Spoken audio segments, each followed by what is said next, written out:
Saudara-saudariku yang terkasih, hari ini Kamis 5 September 2024. Saya Romo Siga dari Paroki Santo Yusuf, Surabaya. Dalam nama Bapa dan Putra dan Roh Kudus, amin. Dewasa ini gereja membutuhkan orang-orang yang dengan gagah berani menjadi pewarta kabar gembira, kabar keselamatan yang bersumber dari Allah.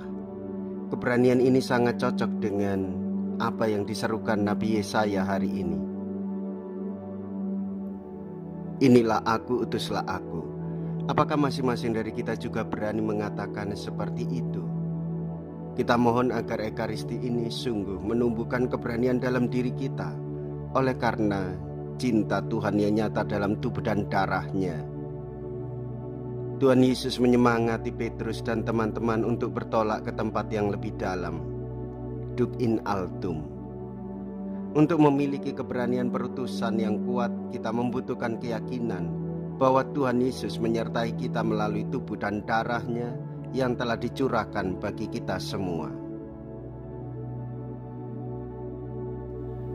Mereka meninggalkan segala sesuatu lalu mengikuti Yesus. Mea culpa, mea culpa, mea maxima culpa. Marilah kita berdoa. Allah yang Maha Kasih, kehadiran Putramu di tengah-tengah kami selalu membawa berkat yang melimpah.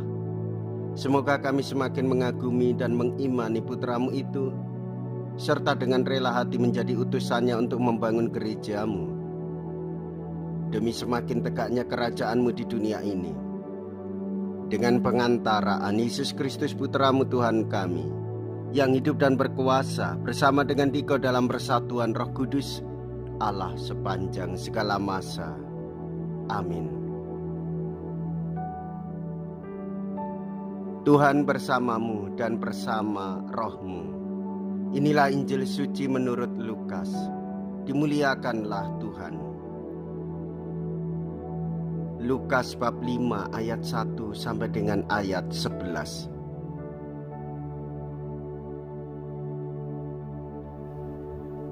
Sekali peristiwa, Yesus berdiri di pantai Danau Genesaret. Banyak orang mengerumuni Dia hendak mendengarkan firman Allah. Yesus melihat dua buah perahu di tepi pantai. Nelayan-nelayannya telah turun dan sedang membasuh jala. Yesus naik ke dalam salah satu perahu itu, yaitu perahu Simon, dan menyuruh dia supaya menolakkan perahu itu sedikit jauh dari pantai. Lalu Yesus duduk dan mengajar orang banyak dari atas perahu di Danau Galilea. Setelah selesai berbicara, Yesus berkata kepada Simon, "Bertolaklah ke tempat yang dalam dan tebarkanlah jalamu untuk menangkap ikan." Simon menjawab, "Guru, telah sepanjang malam kami bekerja keras dan kami tidak menangkap apa-apa. Tetapi karena perintahmu, aku akan menebarkan jala juga." Dan setelah melakukannya, mereka menangkap ikan dalam jumlah besar, sehingga jala mereka mulai koyak. Lalu mereka memberi isyarat kepada teman-teman di perahu yang lain, supaya mereka datang membantu. Maka mereka itu datang, lalu mengisi kedua perahu itu dengan ikan hingga hampir tenggelam. Melihat hal itu, Simon Petrus tersungkur di depan Yesus dan berkata, "Tuhan, tinggalkanlah aku karena aku ini orang berdosa." Sebab Simon dan teman-temannya takjub karena banyaknya ikan yang mereka tangkap. Demikian juga Yakobus dan Yohanes, anak-anak Zebedius yang menjadi teman Simon. Yesus selalu berkata kepada Simon, "Jangan takut, mulai sekarang engkau akan menjala manusia." Sesudah menghela perahu-perahunya ke darat, mereka pun meninggalkan segala sesuatu dan mengikut Yesus. Demikianlah sabda Tuhan. Terpujilah Kristus.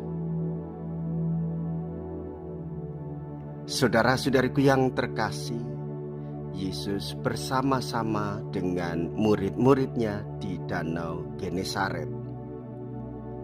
Ia memerintahkan murid-muridnya untuk bertolak ke tempat yang lebih dalam, yaitu di Danau Genesaret, supaya mendapatkan ikan yang lebih banyak. Yesus menyatakan diri dalam pelayanannya. Ia bersama dengan murid-muridnya. Dan kita tahu bagaimana Tuhan Yesus mampu untuk menguasai alam dan mampu mengajarkan visi kehidupan bagi para muridnya. Jika mereka bergantung kepada Yesus, maka mereka akan mendapatkan banyak. Demikian juga kita telah mengimani, percaya bahwa Yesus mengusir roh jahat. Yesus mampu untuk menyembuhkan orang-orang sakit. Yesus mampu pula untuk mengendalikan alam. Badai dan tofan ia kendalikan. Yesus juga bukan sekedar guru agung yang dihormati banyak orang atau seorang yang sakti yang terkenal pada saat itu. Yesus Tuhan kita, Yesus guru kita. Yesus mengatasi kehidupan di dunia ini. Saudara-saudariku yang terkasih, dari sini kita membangun relasi yang lebih dekat dengan Tuhan Yesus. Semakin hari semakin dekat, semakin hari semakin mendengarkan ajarannya, semakin hari semakin kita mendengarkan sabdanya, sekaligus kita hayati dan kita wujud nyatakan di dalam kehidupan kita. Dialah Yesus harapan hidup kita di dalam segala kesulitan yang kita alami. Seberat apapun kesulitan itu dan seluka apapun hati kita, datanglah kepada Tuhan Yesus. Jikalau kita berani hidup menderita dalam Yesus, maka kita pun akan dipermuliakan di dalam Kristus. Terpujilah nama Yesus, Bunda Maria dan Santo Yosef untuk selama-lamanya. Marilah kita berdoa.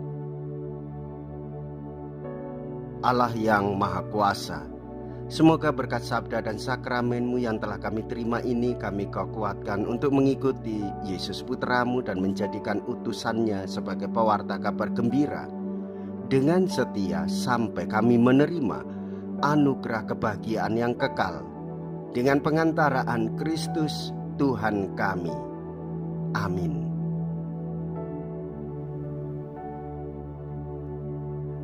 Tuhan beserta kita sekarang dan selama-lamanya. Semoga Allah yang Maha Kuasa memberkati saudara sekalian, Bapa dan Putra dan Roh Kudus. Amin. Saudara-saudariku yang terkasih, pergilah, ibadah sabda sudah selesai. Syukur kepada Allah.